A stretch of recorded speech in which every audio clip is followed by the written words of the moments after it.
Hi, everyone. It's your fearless professor, and this is my dog, Milo. I'll be doing most of the talking. And this is one of my most favorite lectures to give, and it's about seeing.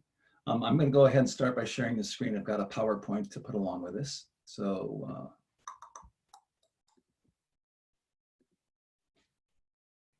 let me go do that. Here we go.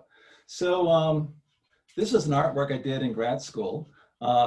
Obviously, it's a floor crack. And what I did in this particular instance is I put blue sand in it. I cleaned it out, first of all. It was in a gallery, and I put blue sand in it. I had discovered the cracks. It's actually in that one article, actually, I wrote, if you read it, I hope. So again, these cracks are sort of by themselves, we don't notice them. But actually, if you pay attention to them, they're quite beautiful, and they are quite, again, they're quite a vulnerable occurrence in the material that we want to have permanent, like cement. And they look like rivers and lacerations and lightning streaks and all that. So having people pay attention to something they normally take for granted.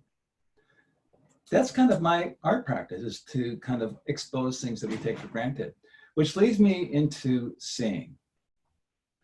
I'm going to stop sharing here for, I'll keep it going for a second. I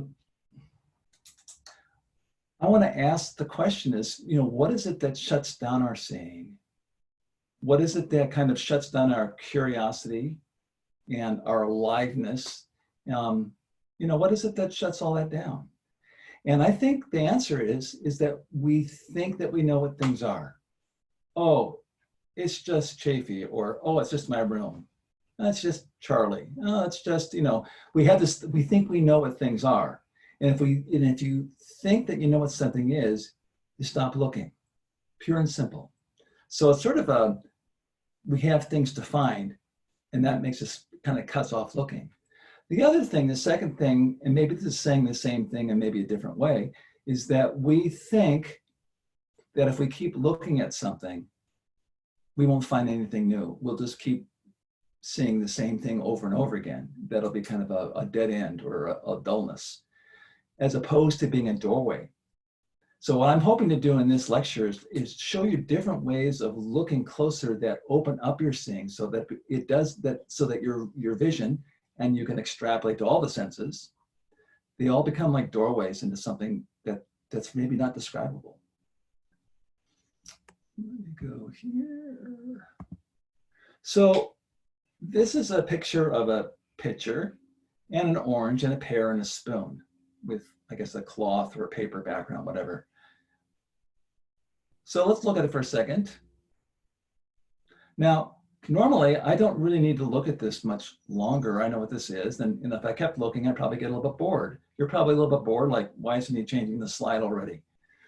However, if you were in beginning drawing and you had to draw this, somewhere after about the first hour, can you imagine looking at that for an hour? Somewhere after the first hour trying to capture this, you'll start departing the text. You'll start running into qualities of light and shadow and color and reflection and transparency or translucency, etc. Qualities of all these things that there aren't any words for. It's like Eskimos. They have like 50 words for snow because they're around it all the time, and it means something toward their survival. But anyway, if you keep looking, you'll start departing all your definitions. You'll start running into qualities of things as you try to draw it. Here's a pencil drawing of similar objects. And my experiences from beginning drawing is that if you spend a long time on something, like say maybe even 15 hours, that at some point it'll start getting really weird. I mean, I remember being at 3 in the morning, I was drawing a still life. I think it was a sweet potato and an orange or something. And around 3 o'clock, it just felt like all of a sudden there were these weird presences in the room. I had to leave. It just got kind of trippy. So the whole idea is that the longer you look, the more things will open up. And drawing forces you to look closer. Okay, I think, let's see here. Yeah, okay, so I have a few seeing experiments for you that just to kind of prove a point, and I'm going to stop sharing the screen for a second so you can see. Okay, in my hand, I have Exhibit A. Piece of paper, 8.5 by 11 inches. What shape is this piece of paper? You're probably, if we were talking, you would go probably, oh, it's a rectangle, yeah? But really from where you're sitting and your perspective on this, which is the only perspective you have available, what shape is this piece of paper? I mean, I'm looking at the screen and it looks like kind of like a twisted rhombus. You know, this side over here is shorter, it's sloping, you know, so it's not really a rectangle at all. Yeah. And here, it might even, if you were sitting so it looked like this, it almost looks like a line with these wings on the side, right? So, and if it go like this, what shape is it? Well, it doesn't have a shape. It's a sort of morphing. It might as well be a, you know, a cloud or something, okay? So we have the rectangle, and then we have, well, we don't really know. Here I have an 18-inch ruler. And if you would humor me, I know this is on a screen, but from where you're sitting, which is the only perspective available to you, and the other perspective is a daydream, I'm holding up this 18-inch ruler. I would like you to take wherever you're sitting and how far away the screen is, I don't care. I want you to take your measuring device, put it right up to your eyeball. Humor me and do this because it's actually very graphic. Put up to your eyeball and tell me how tall this is. Is it 18 inches? Here, I'll do it myself. What I see here, I can't look at myself. I'm just trying to look at the ruler. There's a ruler. It's that big. Folks, that is not 18 inches. That is about 1 inch. If I brought it in, it would be bigger than the Empire State Building. It wouldn't even fit in your field of vision. Yeah? Experientially? Now, how big is it now? Go ahead and measure. See if I can do it. I'm getting about 1/4 inch. And then lastly, how big is it now? According to your present experience, how big is the ruler? Doesn't exist. It's not even there. I'm starting to see a pattern. The other thing you could do is you could look at something, a right-hand corner, for instance, kitty corner. For instance, I have, oh, look at this thing, this window, the window frame up here in the, over here, that window frame. See that right angle right there where the window goes up? Well, it's sort of kitty corner for me. So what I'm going to do, that's a right angle. Yeah, that's 90 degrees. Can we agree? Yeah. So I'm going to go and I'm going to, maybe I should do it on the screen here. I can do it. Line up my fingers to that angle. And it looks like that. Like that. And you should do that too. Find not maybe that one, or maybe you have a right angle that's kitty corner from you, either in the ceiling or maybe you're at a square table. Whatever's kitty corner, line up your fingers. It may look like, and then show me your fingers or show yourself your fingers. It'll probably look like this. The one I was doing looks a little bit more like that angle. That's about 120. This is about what, 30? Those are not right angles. And if I walk around, that angle, that right angle is going to do this. Right? It's going to do that. If I'm walking around, it'll pass through 90 degrees, but it's no more experientially. It is no more 90 degrees than it is 180, 160, 30, 20. It's fluid. So it seems like that we have two ways of experiencing. One is very functional, and it's how we live our life. 3 feet means 3 feet. 18 inches, 18 inches. We deal with right angles. You know, it's very functional, but it's a fantasy. We have another way of experiencing where nothing stays put, and that's very experiential and it's very subjective, and it's how you experience. So let me have a couple slides here. I can go back to sharing screen. Here we go.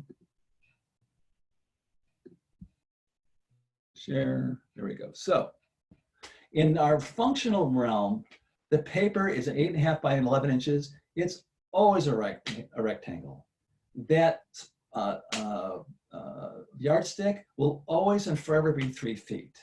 This coffee table is made from right angles. That's how you make it. So in this particular objective functional fantasy, I'm going to call it a fantasy because it's not your experience. I mean, conceptually it is, and it works, it's functional. And in this objective functional fantasy, things have constancy, they remain. 3 feet is always 3 feet. I'm Stan, I'm always Stan, etc.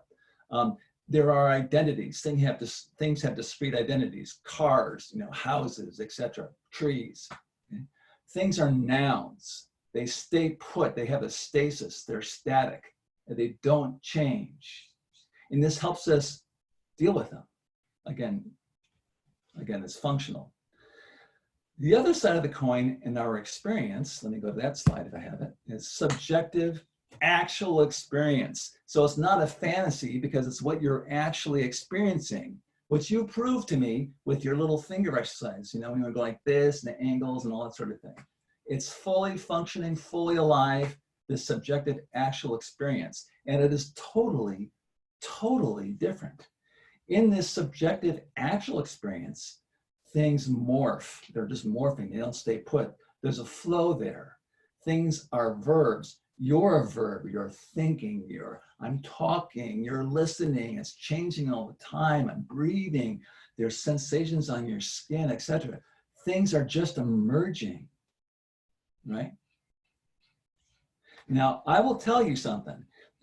On the objective side, that's because things stay put. That's the realm of dullness. That's the realm of the known. It's the realm of knowing. It's the realm of what education's about and what you need to master in education. The other ones is where all the juice is. That's where curiosity gets jogged. I can give one more slide here. I've got another one. It's rather dramatic.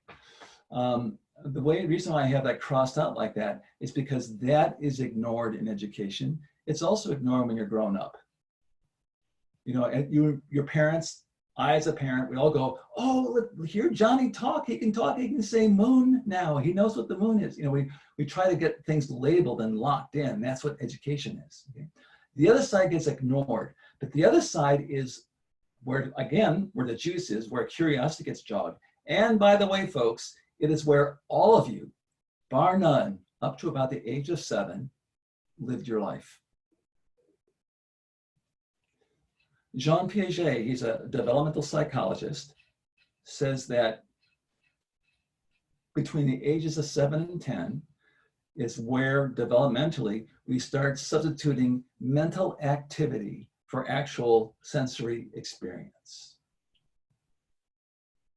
which is actually a good working definition of insanity, substituting your thinking for your experience. So that's kind of profound. Now I can kind of test these. I'm gonna start giving you some ways of jogging more direct perception. Actually, just by looking closer, looking really at your experience rather than your thought about things, about the paper and the ruler, that's already slowing down your seeing so that you actually see that there's something else going on. So just looking closer, which is what we'll be talking about, is the thing. But I'll give you some other ways of jogging this. One thing also, and on the subjective functional fantasy side, identities. You have an identity, but we can easily kind of open that up a little bit. So what I'd like you to do is take this measuring device that you're looking sizes, and I want you to turn it into a pointing device. And I would like you, humor me please, to point at your foot. Notice that your foot has an outline, it has 5 toes and all that, or a shoe on, whatever. It has form and shape, right? It has color, right? Pointing your knee, and your knee has a form and a shape and color, right? Your belly, it has form, shape, and color. I can see that. Here's my belly, see it, I can see it. Here's my chest. I'm starting to run out of places, by the way. My chest, form and shape. And then I'd like you to point back up to where you're looking out of, what you're looking out of, and realize that there's no form and shape or color there. That in place of your head, it's sort of like a bowling ball with 2 eyes to see out of and a mouth to breathe out of and a nose to breathe out of and eat and hear. So this bowling ball with all these holes in it. instead of a head, what you're pointing at, what you're looking out of is a big, huge, borderless picture window. Just a huge picture window, not a head, but a picture window. And this picture window is full of everything but you. You're not in it. There's my body. It's in this picture window also. It's not really me. It's the picture window. What I'm looking at is this picture window. We are totally built inside out. You know, normally I think you're looking at me, but actually I'm just full of you guys. I mean, if you're in my classroom, right now I'm full of looking outside the window here. In other words, how I look is really your problem. I don't have a look. I'm just this picture window. I mean, we are invisible to ourselves this way. That's how we're built. There's two kinds of people. Those with heads, which means everybody else, and then you, first person singular, no head. We are invisible, and we intuit that. Have you ever caught yourself like at the airport or the bus station or wherever, just sort of sitting there and you kind of get lost looking at other people? It's like it feels like you don't exist. You're just there as an observer, just floating picture window, right? It's actually kind of freeing. You know, you think about, I mean, all of us probably, as I certainly did as a teenager and probably into my 20s, have dealt with self-consciousness. And if you unpack self-consciousness, it's really weird. What it is imagining what you look like to others. And you don't even know what you look like. You're just this picture window. Here I am getting ready for class or whatever in the morning. I'm in the mirror, here's the mirror here. There I am, I'm shaving, and it looks pretty good, I get presentable. Now I go like this, step one, step to the side. What happened to my head? It's gone. What's in place of it? Everything else. So self-consciousness is based on a fantasy of what you think you look like, and then thinking what they think you look like. It's just weird, it's a fantasy. And once that bubble gets popped, self-consciousness is not a problem because it has no reality in your experience, none. So that's pretty cool. There's a lot of freedom in that. I challenge you to walk around without a head. So, oh, by the way, this is, there's a website full of these little experiments of looking like this. I highly recommend it. They have a bunch of experiments. Go to this, it's a lot on this site, but if you just go to the experiments, there's about, I'm not sure, 10, 15. They have videos of them. They're very short and they're really trippy. One of them is sort of, you've all had this experience where you're driving on the freeway, maybe going on a long road trip, and instead of you going somewhere, it feels like the road is coming to you. It's like the world is coming at you, ready, you going somewhere. So it just turns it all around, all these kinds of perceptions, totally opposite from the way you think. And it really jogs your curiosity. If you want to get seduced, head to those experiments. Here's another little thing you can play with. I would like you to pretend, and you can do this anytime, that you are not familiar with things that you're familiar with. And it's a little game you can play. The thing is, it doesn't take very long when you realize that you actually are not familiar with what you think you're familiar with. You know, there's a lot of things that you think you're familiar with now, like how you're feeling right now. What would it be like to not know that? Just like, well, maybe I don't know what I'm feeling. I can feel something there. But or am I sitting on my chair or on, well, the bed is on this case? I don't know. It's, you know, if you pretend you're not familiar with it, all of a sudden it kind of like, it opens up a question mark, and that question mark makes you want to look a little closer. So that's a really powerful one. You might say that all these little experiments or tricks for jogging or direct seeing is in a way of suspending familiarity or suspending knowing. Actually, I got this from some contemplations, playing with unfamiliarity. I'm just going to go ahead and read it to you, and you can treat it like I'm reading you sort of a contemplation or something. That's something you can just sit with for a little bit. Playing with unfamiliarity. Allow yourself to feel what it's like to take a vacation from knowing anything at all for a few minutes Simply don't hold on to any idea about anything.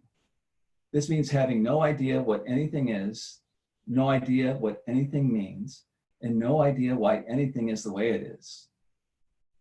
Notice the impulse to want to interpret or make meaning about your experience, and simply don't engage with this movement. Allow yourself to be free of all knowing. You know, there's a kind of an, we always value, oh, I know that, and we get identity from that.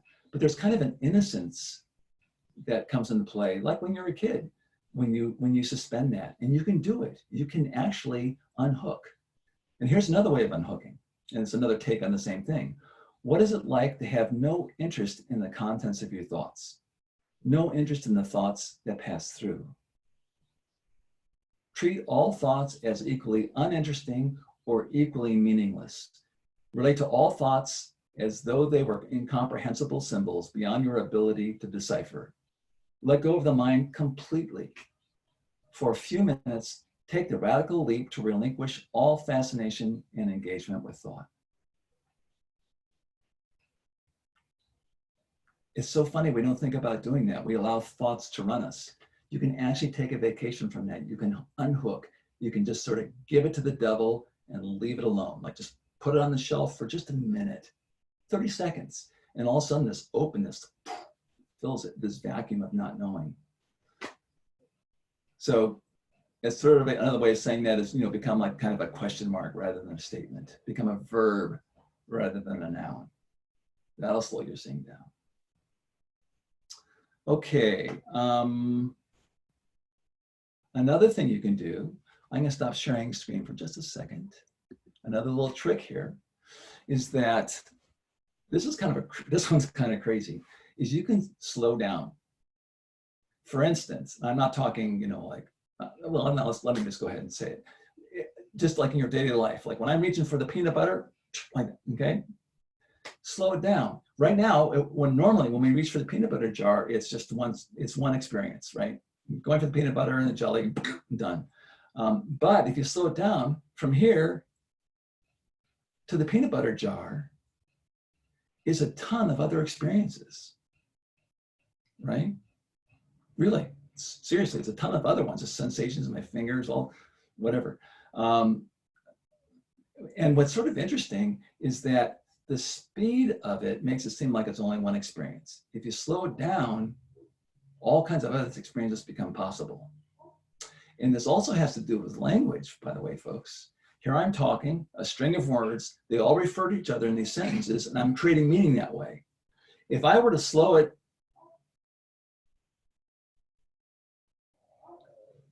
way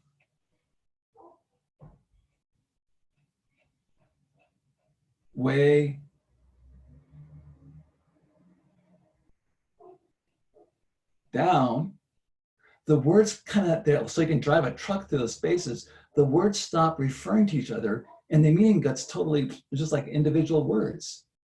In other words, verbal meaning, communication depends on speed. I think that's really weird. You slow it down, the meaning just totally falls apart. And language is an artificial artifice that humans came up with, right? So all the meanings that we have is based on kind of like the speed, and all falls apart without that speed. I think that's really interesting. And that really jogs my curiosity and my wanting to look closer. Do you see how this affects you right where you live? This is not just art class, okay?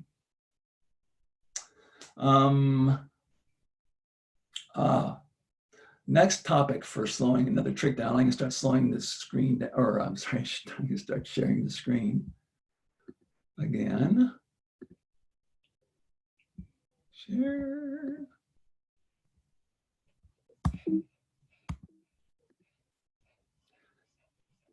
I want to talk about foreground and background.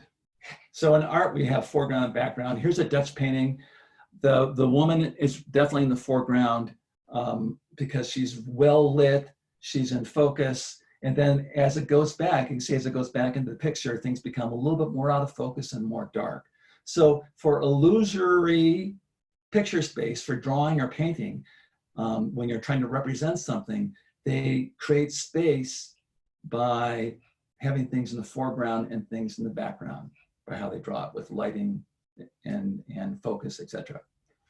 Now in sculpture, which is what we study, this is the Ken Price sculpture I study with Ken. Sculpture doesn't have foreground and background really. It's just an object. It exists by itself.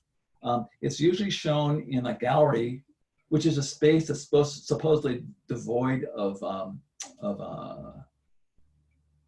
history. It's just a neutral space so that the sculpture itself can be total, it's all foreground, no background to it. There might be history of the artist or an idea in it, but the object itself is all foreground. I talk about this in the article. There is site-specific work where you put something in an environment and the object will expose something about the background and the background exposes something about the object. They interact. I think it's very powerful. My cracks are an example. The background is, the floor. Who looks at the floor? No one, really, usually.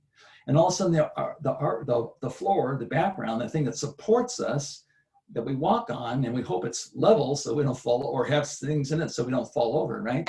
The foreground, the background becomes foreground. So with this piece, I'm trying to play it, make it foreground, which I think is kind of interesting. And this is the piece I did for the first ceramic biennial at the Craft and Folk Art Museum, now called Contemporary Craft. Anyway, it's across the street from the La Brea Tar Pits, the museum. And I noticed when I was doing a walkthrough in the building that they have tar seeping up through the floor of the museum. Anybody? And do you want to get down? Anyway, so tar comes underneath Wilshire Boulevard, a 4-lane huge boulevard, and then comes seeping up through the floor in the museum. So instead of them, they normally keep a lid on it. They scrape it off. They put glue gun under there. They even tape it off. So what I had them do for the 2-month run of the show is let the tar seep out. And then I made these like grids that were like, I used it for another body of work. Won't go into that, but they became like oil derricks that to sort of mine the tar coming out of the ground. So really what I was trying to point out was the tar coming out of the ground. And show something. It actually made you feel kind of like insecure, like you're walking on top of a big tar field, which you actually are. So that was kind of cool. Again, the artwork was trying to show something about the environment, and the environment played with the artwork itself. So we had foreground and background here. Okay, we have, I don't have that anymore. I can stop sharing. So we have foreground and background in our lives. For instance, things that you're concerned about. That's foreground. What am I going to eat? How am I going to get money? What does so-and-so think of me? I want to go to a party, after this talk, and I wonder how much longer it's going to be. I need, whatever. So we have foreground and background. That's all foreground. Background could be the fact that you're breathing. And if you pay it to you don't have to change anything. Just pay attention to your breath and notice that it feels really good to breathe. I mean, every time you inhale, it feels kind of good. And if you stop breathing, it would feel kind of bad, kind of desperate, actually. And we don't notice that. That's background. There's the light in the room, in your room, the light in my room. And that light it's not only just light, it has a quality to it. And it feels like something. Yeah. Also, we have the sounds. I can hear my dog barking. I hope there's not a coyote out there. But there's also the ringing in your ears. Can you hear the ringing? If it's quiet where you are, I hope it is. There's a ringing that goes on. And we normally dismiss this as sort of the noise of the machine. It's just my ears hearing. But we don't know that. Maybe what you're listening to is the electricity of thoughts moving, the constant flow of thinking. Maybe there's an electrical sound it makes. Or maybe, who knows, maybe that's a sound of gravity. I don't know. Maybe it's the sound of the sun shining. It's this fusion bomb going off constantly for endlessly, we hope. Yeah. Maybe it's the sound of light entering the atmosphere. Or perhaps the ringing is the sound of Wi-Fi. Maybe those Dutch painters who made those paintings back in the 16th century, Maybe they didn't have any ringing in the ears because there was no Wi-Fi. The fact is we don't know. How about the sensation of, where you're sitting? There's a sensation down there, and we don't pay attention to it. It's background, kind of boring maybe. But if you put your attention there, it's hard to know where your bottom ends and your chair or whatever begins. It's sort of amorphous. And also, it's not a static sensation, it's doing this. It's a little carbonated. And so is your hearing, so is your seeing. It's all carbonated. Now, you might notice something kind of interesting when you start paying to the background like this, is that the importance of things kind of recalibrates all by itself. Yeah. And so what you thought was important isn't quite so important right now. It isn't quite so much an issue. And the background, the environment starts becoming a player. And you start feeling sort of more a part of this, like this field. There's this field of like textured experience going on. And it changes things. It makes you curious, it makes you look closer, makes stop taking what you see and hear, all that for granted. So it's kind of powerful. It does itself. It has its own, when you start paying attention like this, it has its own seduction for you. Okay. The last trick for kind of jogging more sort of direct seeing is I want you to kind of realize that, after you get done with this talk, I know you guys have things you want to do, right? You probably have in mind, well, I'm going to get some food out of the fridge, or I'm going to go visit a friend, or I need to go shopping, or I need to study this other thing. So you have an idea of what you're going to do, right? But I want you to realize that you really don't, like in the next minute, you don't know what's going to happen. You don't. There might be an earthquake. I might, get a heart attack or something, knock on wood. You might get an idea that will change the course of your life, of a direction that you want to take. You might get a new idea, just boom, out of nowhere, right? You might get gas pains, right? You don't know. You have no idea what's going to happen next. Even in the next second, you don't know exactly where your attention's going to go, and you don't know what you're going to think next. In other words, what happens next is a total surprise, always. It's sort of like an ongoing low-grade kind of revelation.